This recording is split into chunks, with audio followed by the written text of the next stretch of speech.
एक विधवा औरत मेरे पास काम मांगने आई, मगर उसके साथ खड़ा 12 साल का लड़का बार बार मेरी पत्नी को ऐसे देख रहा था जैसे वो उसे वर्षों से जानता हो। मैंने दया खाकर उस बच्चे को घर के काम के लिए रख लिया, लेकिन हर रात मेरी पत्नी डर कर कहती कि ये लड़का मुझे अजीब नज़रों से घूरता है। मैंने उसकी बातों को भ्रम समझकर अनदेखा कर दिया, मगर फिर एक दिन जब मैं अचानक जल्दी घर वापस आया तो दरवाज़ा खोलते ही मेरी आत्मा काँप उठी, क्योंकि वो लड़का मेरी पत्नी के कमरे में। सुबह का समय था और घर में नाश्ते की सुगंध फैली हुई थी। कोमल रसोई में मेरे लिए पराठे बना रही थी और मैं शीशे के सामने खड़ा अपनी टाई ठीक कर रहा था। जब से मैंने अपना ऑफिस अपने पार्टनर से अलग किया था, मेरी जिम्मेदारियां बहुत बढ़ गई थीं। अब मुझे सुबह जल्दी ही निकलना पड़ता था ताकि काम समय पर ख़त्म कर सकूं। मैंने जल्दी जल्दी नाश्ता किया और कोमल को बोलकर घर से निकल गया। गाड़ी चलाते हुए मेरे मन में दिन भर के कामों की रूपरेखा घूम रही थी। मुझे अंदाज़ा नहीं था कि आज का दिन मेरे जीवन में एक नया मोड़ लेकर आएगा। ऑफिस पहुंचते ही काम का दबाव बढ़ गया। फाइलों और मीटिंगों का एक अंतहीन सिलसिला शुरू हो गया जो रुकने का नाम नहीं ले रहा था। दोपहर के समय मैं अपने कैबिन में बैठा कुछ ज़रूरी कागज़ देख रहा था कि मेरी सेक्रेटरी ने दरवाज़ा खटखटाया और अंदर आई। उसने बताया कि सर, बाहर एक महिला आई है जो आपसे मिलने की ज़िद कर रही है। मैंने हैरानी से पूछा कि क्या उसने अपना नाम बताया। सेक्रेटरी ने कहा, नहीं सर, वो कह रही है कि उसे काम की बहुत आवश्यकता है और वो आपसे मिला बिना नहीं जाएगी। मैंने घड़ी देखी और कुछ देर सोचने के बाद उसे अंदर बुलाने का इशारा कर दिया। जब वो महिला कमरे में आई तो मैं उसे देखकर ठिठक गया। वो साधारण साड़ी पहने हुई थी, मगर उसकी दशा बता रही थी कि वो किसी बहुत ही निर्धन परिवार से है। वो देखने में पढ़ी लिखी तो बिल्कुल नहीं लग रही थी, मगर उसकी आंखों में एक ऐसी विवशता थी जो किसी को भी हिला दे। उसके साथ एक छोटा लड़का भी था जिसकी आयु लगभग 12 या 13 वर्ष होगी। वो बच्चा बहुत ही दुबला पतला था और उसने पुराने मगर साफ कपड़े पहन रखे थे। वह महिला मेरे सामने आकर खड़ी हो गई और उसके हाथ काँप रहे थे। मैंने उसे बैठने को कहा। वो कुर्सी के किनारे पर सिमट कर बैठ गई। मैंने बहुत विनम्रता से पूछा कि जी बताइए, मैं आपकी क्या सहायता कर सकता हूँ। उस महिला ने एक लंबी सांस ली और भारी स्वर में कहने लगी कि साहब जी, मैं एक विधवा हूँ।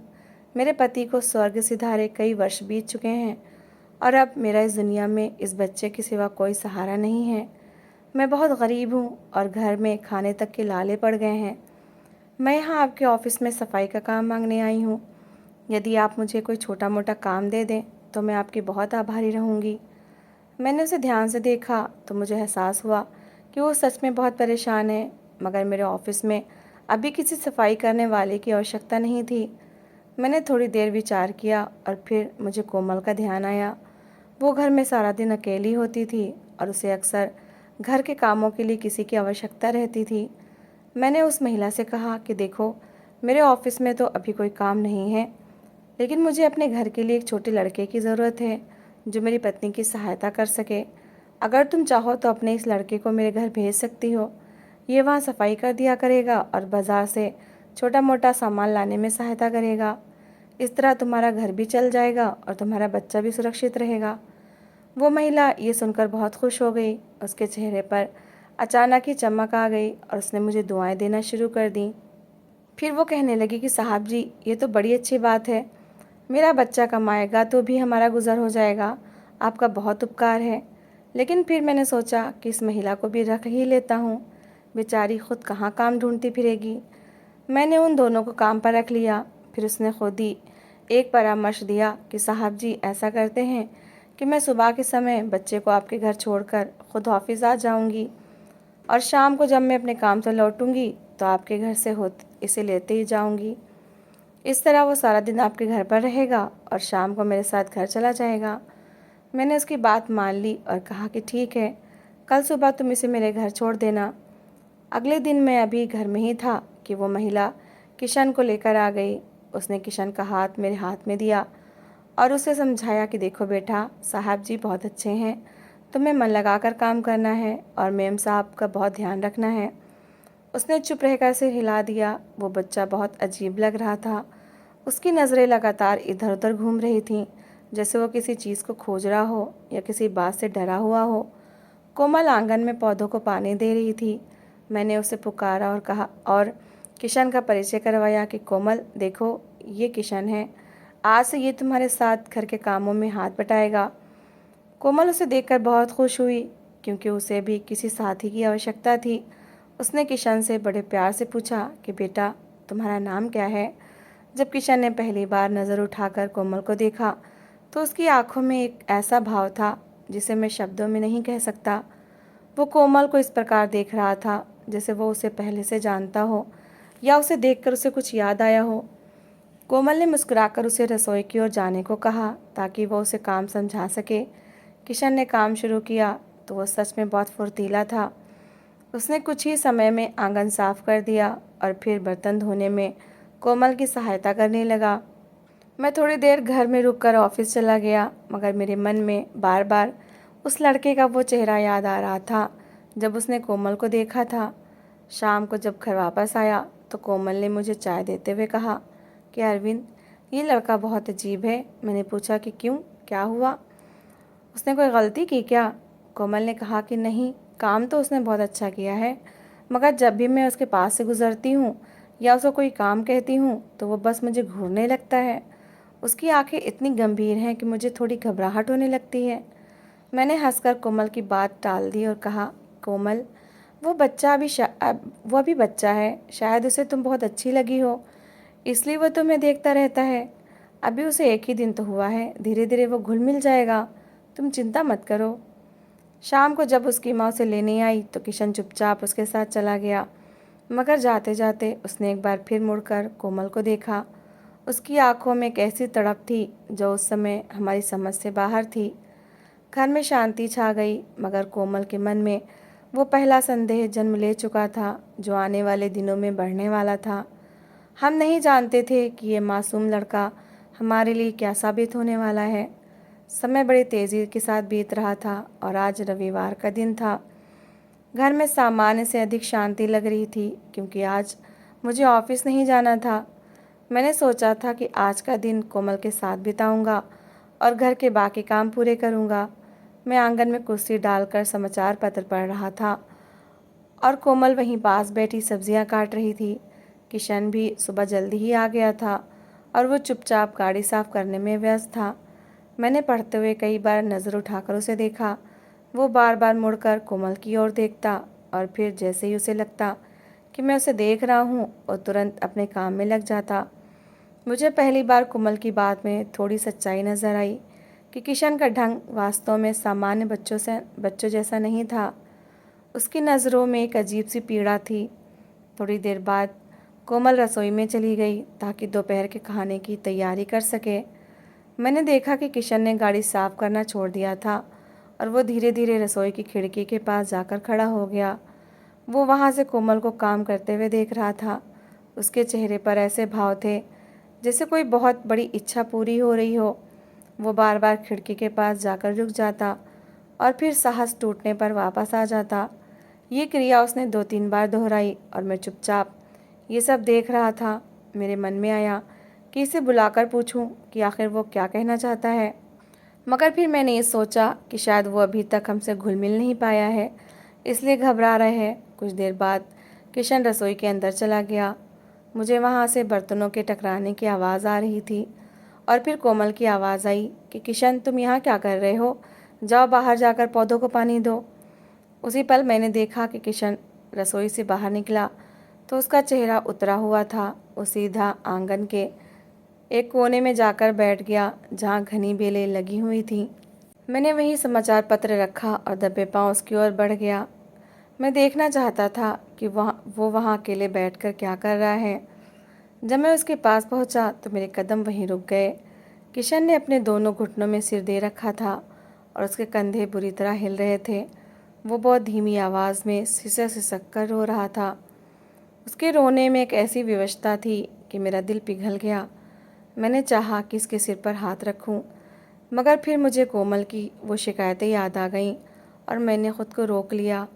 मैं वापस अपनी कुर्सी पर आकर बैठ गया, मगर अब मेरा मन भी उलझ चुका था कि आखिर ये 12 साल का बच्चा इतना क्यों रो रहा है और वो कोमल के पास जाने की इतनी कोशिश क्यों करता है। दोपहर के खाने के टेबल पर कोमल बहुत गंभीर थी। किशन बर्तन रखकर रसोई में चला गया तो कोमल ने मुझसे कहा कि अरविंद, क्या आपने ध्यान दिया कि किशन आज सारा दिन मेरे पीछे पीछे घूम रहा था। मैं जब रसोई में प्याज काट रही थी तो वो मेरे बिल्कुल पीछे आकर खड़ा हो गया और जब मैं मुड़ी तो वो कुछ बोलने ही वाला था कि फिर चुपचाप बाहर भाग गया। मुझे बहुत अजीब सा लगता है, जैसे वो मुझे कुछ बताना चाहता है या शायद वो मुझे पहचानता है। मैंने मुस्कुराकर कोमल को समझाने का प्रयास किया और कहा कि कोमल देखो, वो अनाथ बच्चा है। शायद उसकी माँ उसे समय नहीं दे पाती, इसलिए वो इस प्रकार इधर उधर घूमता रहता है। ये तुम्हारा भ्रम है कि वो तुम्हें किसी गलत विचार से देखता है। वो अभी बच्चा है और बच्चों के मन में कोई पाप नहीं होता। तुम व्यर्थ ही उसे मानसिक रोगी समझ रही हो। कोमल मेरी बात से संतुष्ट नहीं हुई और उसने थोड़ी कड़वाहट से कहा कि अरविंद, आप आदमी हैं, आपको इन बारीकियों का पता नहीं चलता। वो जिस तरह से मुझे देखता है वो सामान्य देखना नहीं है।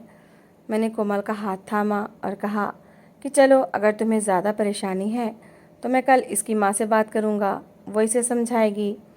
मगर अभी तुम उसे डांटा मत करो, वो पहले ही बहुत डरा हुआ लगता है। कोमल चुप हो गई, मगर मुझे पता था कि उसके दिल का डर ख़त्म नहीं हुआ। सारा दिन इसी कश्मकश में बीत गया। किशन सारा दिन घर के कोनों में छुपता रहता। कभी वो सीढ़ियों के नीचे बैठ जाता तो कभी आंगन के अंतिम छोर पर जाकर आसमान को निहारने लगता। उसकी ये चुप्पी अब मुझे भी थोड़ा थोड़ा व्याकुल करने लगी थी। शाम के समय जब किशन की माँ उसे लेने आई तो किशन की दशा देखने योग्य थी। वो घर से बाहर जाने के लिए बिल्कुल तैयार नहीं था। वो बार बार मुड़कर कोमल को देख रहा था, जैसे वो उससे कोई प्रार्थना कर रहा हो। कोमल ने मुंह फेर लिया था क्योंकि वो उसकी नज़रों से बचना चाहती थी। किशन जब अपनी माँ के साथ जा रहा था तो मैंने महसूस किया कि उसके पैरों में कोई ताकत नहीं थी। वो घिसट घिसट कर चल रहा था। उसकी माँ ने उसका हाथ ज़ोर से पकड़ा हुआ था और वो उसे जल्दी से लेकर बाहर निकल गई। घर में एक बार फिर वही चुप्पी छा गई, मगर इस बार उस चुप्पी में एक भार था। रात को सोने से पहले मैंने खिड़की से बाहर देखा तो दूर लगी बत्ती की मंद रोशनी आंगन में फैल रही थी। मुझे ऐसा लगा जैसे किशन अभी भी वहीं कहीं छुपा हुआ हमें देख रहा है। अगले 2-3 दिन इसी तरह बीत गए। कोमल ने अब किशन से बिल्कुल बात करना छोड़ दिया था और वो उसे कोई काम कहती तो दूर से ही कह देती और ख़ुद दूसरे कमरे में चली जाती। किशन इस दूरी को बहुत ज़्यादा महसूस कर रहा था और उदास रहने लगा। मैंने उसे एक बार देखा कि वह रसोई के दरवाजे के बाहर फर्श पर बैठा हुआ था और कोमल की चप्पलें देख रहा था। उसने बड़े स्नेह से उन चप्पलों पर हाथ फेरा और फिर अपने सीने से लगा लिया। ये देखकर मेरे रोंगटे खड़े हो गए कि एक बच्चा इस प्रकार की हरकतें क्यों कर रहा है। समय बीतने के साथ साथ घर के वातावरण में एक अजीब सा भारीपन आ गया था। कोमल जो पहले किशन को एक अनाथ बच्चा समझकर उस पर दया करती थी, अब उसके दिल में दया की जगह पर डर ने ले लिया था। किशन का चुप रहना और फिर अचानक कहीं से प्रकट होकर उसे ताकने लगना अब उसे मानसिक रूप से परेशान कर रहा था। अगले कुछ दिन कोमल ने एक नया रास्ता अपना लिया था। वो अब किशन को अपने पास नहीं आने देती थी। यदि उसे पानी का गिलास भी चाहिए होता तो वो दूर से उसे कहती कि किशन, रसोई के स्लैब पर रख दो, और वो खुद वहाँ से हट जाती। किशन इस दूरी को पूरी तरह महसूस कर रहा था। उसके चेहरे का पीलापन और गहरा होता जा रहा था। वो अक्सर अपनी शर्ट के कोने को दांतों से दबाता हुआ दिखाई देता था, जैसे वो खुद को किसी काम से रोकने का प्रयास कर रहा हो। एक दिन भारी वर्षा हो रही थी और मैं ऑफिस से घर नहीं जा सका था। कोमल ने फ़ोन पर बताया कि किशन आज सारा दिन आंगन में पानी में भीग रहा है और जब मैंने उसे अंदर बुलाया तो उसने जवाब नहीं दिया, बस वहीं खड़ा रोता रहा। कोमल का स्वर बहुत थका हुआ था। वो कहने लगी कि अरविंद, अब हद होती जा रही है। ये बच्चा हमारे घर की सुख शांति को खा रहा है और इसकी ये रहस्यमयी हरकतें मुझे बीमार कर देंगी। मैंने उसे सांत्वना दी कि मैं शाम को उसकी माँ से कठोरता से बात करूँगा कि उसे क्यों नहीं समझाती। शाम को जब उसकी माँ उसे लेने आई तो मैंने उसे बैठक में बुला लिया। वो आज ऑफिस काम करने नहीं आई थी, बल्कि छुट्टी ले ली थी। वो महिला अब भी वैसी ही साड़ी से मुंह ढके हुए थी और उसकी आंखें ज़मीन में गड़ी हुई थीं। मैंने थोड़े कड़े स्वर में कहा कि देखो बहन, तुम्हारा बच्चा काम तो अच्छा करता है, मगर इसकी हरकतें मेरी पत्नी को परेशान कर रही हैं। वो सारा दिन उसे देखता रहता है और बात करने की कोशिश नहीं करता। अगर उसे कोई समस्या है तो बताओ, वरना हम इसे और नहीं रख सकेंगे। उस महिला ने अपने पल्लू से मुंह ढका और सिसक सिसक कर रोने लगी। साहब जी, पिता का साया सिर पर नहीं रहा तो शायद उसका दिमाग थोड़ा दुर्बल हो गया है। कृपया करके उसे काम से मत निकालें। उसकी बातों ने मुझे एक बार फिर सोचने पर विवश कर दिया कि शायद वास्तव में निर्धनता और अभावों ने उस बच्चे को ऐसा बना दिया है। वो महिला किशन को लेकर चली गई, मगर जाते समय मैंने देखा कि किशन ने एक बार फिर दरवाजे की ओर से कोमल को देखा और उसकी नज़रों में ऐसी विनती थी जैसे वो कुछ कहना चाहता हो। अगले 2 दिन घर में एक अजीब सी कशमकश रही। कोमल ने किशन को रसोई में आने से पूरी तरह से मना कर दिया था और अब वो सारा दिन बरामदे के कोने में बैठा कोमल की आवाज़ की प्रतीक्षा करता रहता कि कब वो कोई काम कहे और वो दौड़कर कर दे। उसे खाना भी वहीं दिया जाता था। मैंने एक बार ध्यान दिया कि किशन ने अपना खाना नहीं खाया था, बल्कि वो रोटी के टुकड़ों को छोटे छोटे भागों में बांटकर चींटियों को डाल रहा था और खुद सूनी नज़रों से दीवार को निहार रहा था। कोमल ने मुझसे कहा कि अरविंद, मैं जब भी इसे देखती हूँ मुझे ऐसा लगता है जैसे ये बच्चा कोई बहुत बड़ा षड्यंत्र कर रहा है। आज मैंने इसे अलमारी के पास खड़े देखा था, पता नहीं ये क्या ढूंढ रहा है। मैंने कोमल को गुस्से से कहा कि वो बच्चा है कोमल, कोई चोर नहीं।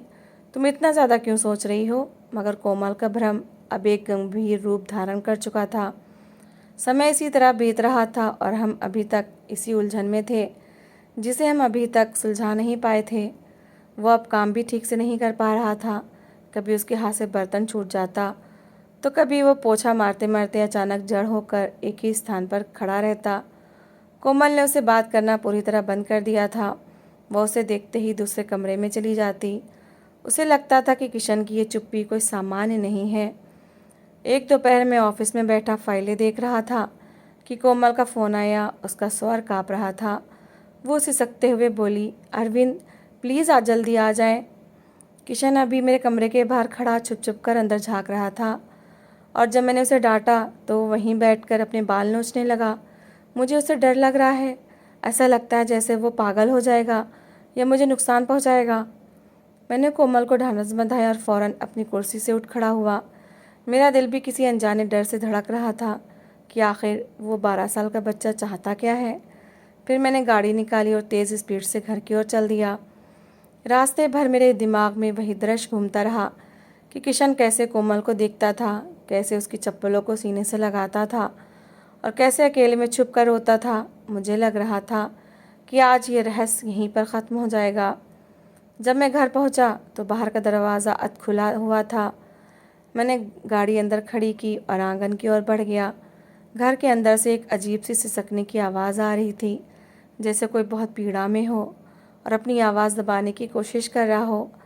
मैं जैसे ही बरामदे में पहुंचा, मैंने देखा कि मेरे बेडरूम का दरवाज़ा खुला हुआ था, जहां से कोमल के रोने की आवाज़ आ रही थी।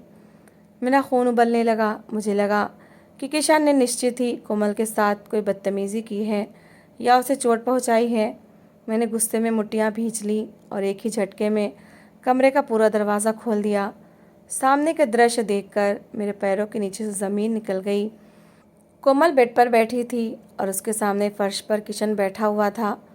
वो कोमल के घुटनों में अपना सिर दिए फूट फूट कर रो रहा था और कोमल का अपना चेहरा आंसुओं से भीगा था। वो बहुत स्नेह भरे ढंग से किशन के सिर पर हाथ फेर रही थी और बार बार कह रही थी कि हे ईश्वर, इस मासूम के साथ इतना बड़ा अन्याय कैसे हो गया। मेरा गुस्सा अचानक ही दुख में बदल गया। मुझे कुछ समझ नहीं आ रहा था कि हो क्या रहा है। मैंने गरजते हुए कहा कि ये क्या नाटक है किशन, तुम्हारी ये हिम्मत। मैंने आगे बढ़कर किशन को उसके कॉलर से पकड़ा और उसे एक झटके से कोमल से दूर कर दिया। किशन सहम कर दीवार से जा लगा और डर के मारे उसके मुंह से आवाज़ तक नहीं निकली। फिर जैसे ही मैंने अपना हाथ उठाया ताकि उसे एक ज़ोरदार थप्पड़ मारूं, मगर कोमल ने तड़प कर मेरा हाथ पकड़ लिया और चिल्लाने लगी कि नहीं अरविंद, ईश्वर के लिए रुक जाए, इस बच्चे को मत मारे। इसका कोई दोष नहीं है, हम इसे गलत समझ रहे थे। असली अपराधी तो वो महिला है जो इसे रोज़ यहाँ लेकर आती है। मैंने हैरानी से कोमल की ओर देखा और पूछा, कोमल, तुम ये क्या कह रही हो? तुम तो खुद इससे डरती थी। अभी थोड़ी देर पहले तुमने रोते हुए मुझे फ़ोन किया था और अब इसकी वकालत कर रही हो। कोमल ने किशन की ओर इशारा किया, जो अब भी दीवार से लगकर हिंचकियाँ ले रहा था। उसने काँपती आवाज़ में कहा कि अरविंद, थोड़ी देर पहले जब मैं कमरे में थी, किशन अंदर आया। मैं इसे निकालने लगी तो इसने अचानक अपनी शर्ट ऊपर कर दी। इसका पूरा शरीर, इसकी कमर, इसकी बाहें नीली पड़ी हुई थीं। इसके जगह जगह पर नील पड़े हुए थे। वो महिला जिसे हम इसकी माँ समझ रहे हैं, वो इसकी जन्म देने वाली माँ नहीं है, बल्कि इसकी सौतेली माँ है, जो इसे रोज़ रात को मारती है। ये सब सुनकर मेरी आत्मा काँप गई। फिर किशन ने पहली बार साहस करके मुंह खोला और रोते हुए कहा कि साहब जी, वो महिला मेरी माँ नहीं है। वो मुझे अनाथालय से लेकर आई थी ताकि मुझसे मजदूरी करवा सके। वो रोज़ रात को मुझे बेल्ट से मारती है और कहती है कि अगर मैंने इस घर से कुछ नहीं चुराया तो वो मुझे जान से मार देगी। मैं मैम साहब को इसलिए देखता था क्योंकि मेरी अपनी माँ का चेहरा बिल्कुल इनके जैसा था। मुझे इनसे ममता का एहसास होता था, तो मेरा मन करता था कि मैं इन्हें सब बता दूं, मगर मुझे डर लगता था कि अगर मैंने कुछ बताया तो वो औरत मुझे फिर मारेगी। किशन की ये बातें सुनकर मेरे दिल पर जैसे किसी ने आरी चला दी हो। मुझे अपने इस विचार पर इतनी लज्जा आई कि मेरा मन किया कि मैं धरती में समा जाऊं। वो मासूम बच्चा जो हमें रक्षकों की तरह देख रहा था, जो कोमल में अपनी माँ की ममता खोजता था, हम उसे एक अपराधी समझ रहे थे। कोमल ने किशन को दोबारा अपने गले लगाया और वो दोनों माँ बेटे की तरह रोने लगे, क्योंकि हमारी शादी को कई साल हो गए थे और संतान न होने के कारण कोमल की ममता एक बच्चे के लिए तड़प रही थी। उस समय मुझे एहसास हुआ कि समाज में हर दिखने वाला सच सच नहीं होता। कभी कभी चुप्पी के पीछे पीड़ा का वो पर्वत होता है जिसे कोई भी अकेला नहीं उठा सकता। मैंने किशन के सामने घुटनों के बल बैठकर उसके नन्हे हाथ चूमे और निश्चय कर लिया कि अब वो महिला कभी उस बच्चे के पास नहीं आएगी।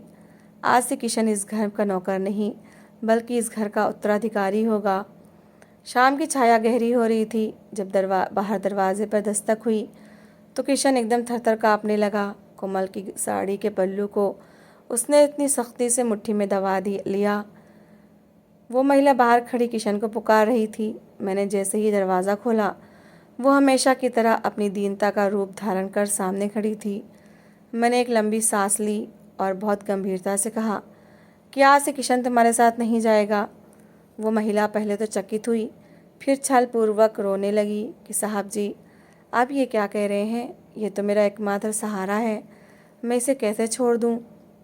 किशन ने जब उसकी आवाज़ सुनी तो वो कमरे से भागता हुआ आया और मेरे पैरों से लिपट गया।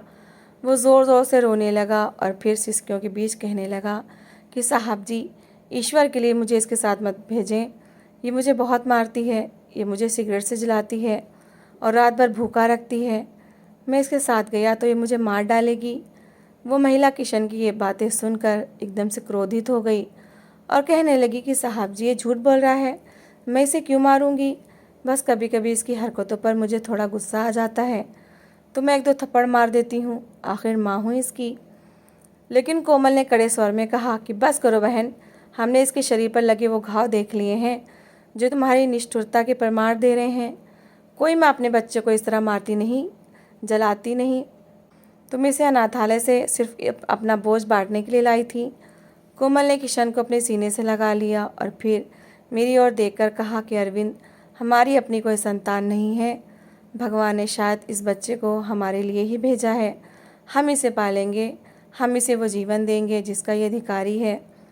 मैंने उस महिला की ओर देखा और साफ शब्दों में कहा कि देखो, अगर तुम मान जाओ तो हम कानूनी कार्रवाई नहीं करते, वरना तुम एक बच्चे को इस प्रकार प्रताड़ित करने के अपराध में सारी उम्र के लिए जेल भी जा सकती हो। वो महिला थोड़ी देर चुप रही। शायद उसके दिमाग में अपने व्यय और उस बच्चे के भार का हिसाब चल रहा था। फिर उसने बड़ी निर्दयता से अपनी आंखें पोंछीं और कहने लगी कि ठीक है साहब जी, अगर आपकी यही इच्छा है तो मैं इसे आपके पास छोड़ देती हूँ। सच तो ये है कि मैं खुद भी अब इसका बोझ नहीं उठा पा रही। महंगाई के इस समय में एक अतिरिक्त पेट पालना मेरे बस की बात नहीं थी। महिला बिना किसी दुख के वहाँ से चली गई। किशन अब भी कोमल के गले लगा हुआ था, मगर अब उसके रोने में वो डर नहीं था, बल्कि एक शांति थी, जैसे उसे अपना खोया हुआ स्वर्ग मिल गया हो। वो बार बार कोमल के चेहरे को देखता और फिर उसके हाथ चूम लेता, जैसे उसे विश्वास ना आ रहा हो कि अब उसे कोई नहीं मारेगा। रात के समय मैंने देखा कि कोमल ने किशन को साफ कपड़े दिए थे और आज वो हमारे साथ बैठकर खाना खा रहा था। किशन की आंखों में जो चमक थी वो मैंने पहले कभी नहीं देखी थी। उसने एक कौर खाया और फिर रुककर पूछा कि मेम साहब, क्या मैं हमेशा यहीं रहूँगा? तो कोमल ने उसका माथा चूमा और कहा कि हाँ बेटा, अब तुम इस घर के सेवक नहीं बल्कि हमारे बेटे हो, और कल से तुम्हारा स्कूल में एडमिशन भी करवाया जाएगा, और अब तुम मुझे मेम साहब नहीं बल्कि माँ कहोगे। किशन की आंखों से खुशी के आंसू बह निकले। उस रात जब मैंने उसे रोज सोते हुए देखा तो मुझे एहसास हुआ कि ईश्वर के कार्य कितने अनोखे हैं। उसने एक अनाथ को माँ का आंचल दे दिया और हम जैसे निसंतान जोड़े को घर की खुशी प्रदान की। अब मुझे पता चल गया था कि कभी कभी किसी की चुप्पी एक बहुत बड़ी पुकार होती है, जिसे सुनने के लिए कानों की नहीं बल्कि हृदय की आवश्यकता होती है। किशन की वो मौन दृष्टि वास्तव में एक पुकार थी जो ईश्वर ने सुन ली थी। मेरे प्यारे मित्रों, जीवन हमेशा वैसा नहीं होता जैसा दिखाई देता है। सच ये है कि संसार में हर प्रकार के लोग रहते हैं। कहीं मासूम अनाथों पर वो अत्याचार किए जाते हैं कि मानवता का सिर लज्जा से झुक जाता है, और कहीं वही अनाथ अपनों का रूप धारण कर दूसरों का जीना दूभर कर देते हैं। अत्याचार चाहे किसी अनाथ के साथ हो या किसी अनाथ के हाथों, किसी निर्दोष पर अत्याचार तो अत्याचार है और उसका लेखा जोखा विधाता के पास है। हमें चाहिए कि अपने आसपास के लोगों को केवल उनके संबंध या अनाथ होने से ना पहचानें, बल्कि उनके चरित्र और कर्मों को देखें। किसी की व्यवस्था का लाभ उठाकर उसे पीड़ा देना निष्ठुरता है, तो किसी की करुणा का अनुचित लाभ उठाना भी बड़ा अन्याय है। भगवान से प्रार्थना है कि हम सबके दिलों में दया और न्याय उत्पन्न करे। ईश्वर सारे निराश्रित लोगों को नेक और सच्चे आश्रय प्रदान करे। अनाथों के सिरों पर स्नेह के हाथ सुरक्षित रख और हम सब को दूसरों के जीवन में खुशियाँ और सरलता बांटने का माध्यम बना दे। हे प्रभु, हमें दूसरों की बुराई से भी बचा और हमारे अपने मन के विकारों से भी रक्षा प्रदान कर। तो दोस्तों, इस कहानी को लेकर आपकी क्या राय है, कमेंट बॉक्स में ज़रूर बताएं।